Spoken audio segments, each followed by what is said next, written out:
how can I be a strong sponsor? Strong sponsors work closely with their membership VPs, and now in the future also with the provisional VP. They're not alone with this. You know, as we think about what is the role going to be of this provisional VP, it's so exciting to create basically a new job description. I mean, I can envision the provisional VP being the mentor for all of the sponsors. And the sponsors each year in turn forming a committee that supports the provisional VP so that they're all working together. These sponsors can be receiving guidance from the provisional VP as to how to nurture along the new members. The sponsors can be letting the provisionals know about the new members, making the introductions, bridging that gap. So the sponsor really becomes someone with huge passion for NCL that basically lives the mission herself. Just by virtue of being a sponsor, she's taking on a leadership position. She communicates, as Ann's sponsor did, to the provisionals all facets of NCL experience. And she does it herself. She does philanthropy, she does leadership activities, she embodies the NCL experience. And without strong sponsors, what happens?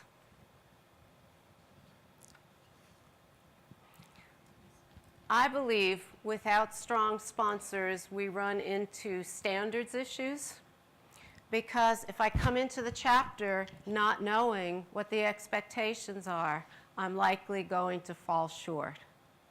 And you won't have the pipeline of leaders coming through. So I told you the story of my chapter and the wonderful program that they have for provisionals. Now I'll tell you the second part of the story. I came in and was excited about this, very overwhelmed by it all. I met my sponsor when my oldest daughter was 3. She was her preschool teacher, and she was a member of National Charity League even back then.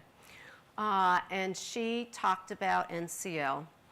And every holiday season, one of the fundraisers our chapter did was selling greens, wreaths and garlands and all of that kind of stuff. And every year after Lindsay left preschool, my sponsor called me right around November, asked me how the girls were, reminded me about NCL, told me how the chapter was going, sold me greens, and counted down the years. Well, you know, in 7 years, your daughters will be able to enter. And every year we went down, and I mean, I loved it. You know, every November I got this call, and I was like, I'm so excited, I'm getting closer and closer. And finally, I got to that year, and she sponsored me, and I came in. And I never saw her again. She was off busy doing other things. And my daughter was a dancer all through school, and she danced in the Nutcracker with Ballet West every holiday season. And her practices were Monday nights. So I wasn't able to go to this fabulous provisional class.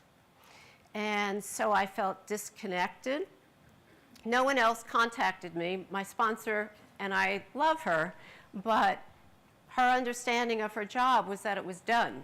So she never called to check in on me, and no one else did either. So I was very close to leaving the chapter at the end of that year. You know, I was, even though I can speak in front of groups, I tend to be kind of shy, and I remember too many meetings, sitting there and not knowing anyone, feeling uncomfortable, disconnected, and not wanting to be there. And if the TikToker VP hadn't come up at the very end of the first year and asked me to be a GLA, I would have left. In fact, my daughter and I had made the decision we were leaving. And we were walking down the hall one night, and the TikToker VP approached me and said, I heard you worked well with kids. Would you consider being a GLA? And I said, yes.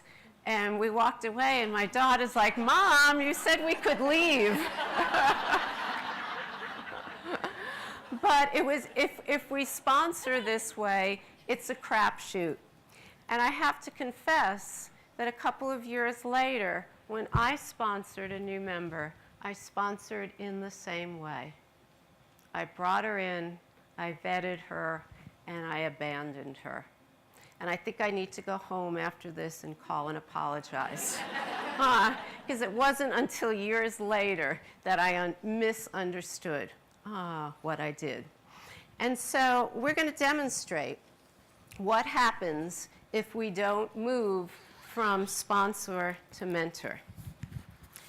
And as I was trying to figure out how to demonstrate this, tennis kept coming into my mind.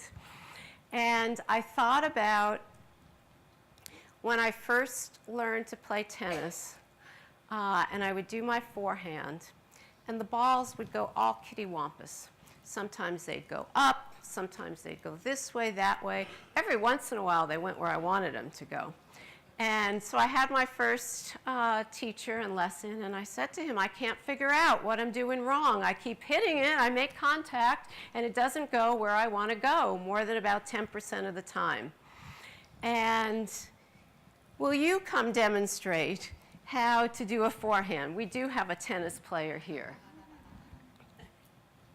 Okay, so this is how she did it, and this is how I was doing it. So what's she doing that I wasn't doing? Follow through, yes. So if we vet a member, but we don't mentor her, it's like this. She may, 10% of the time, end up being just a fabulous member, and she may get all 3 pillars, but more chances are that she's not. She's going to be sort of maybe running here to do a philanthropy or picking a piece of this or that, but she's not going to have the delivery. And so if you were putting together a tennis team, would you want me on your team? Maybe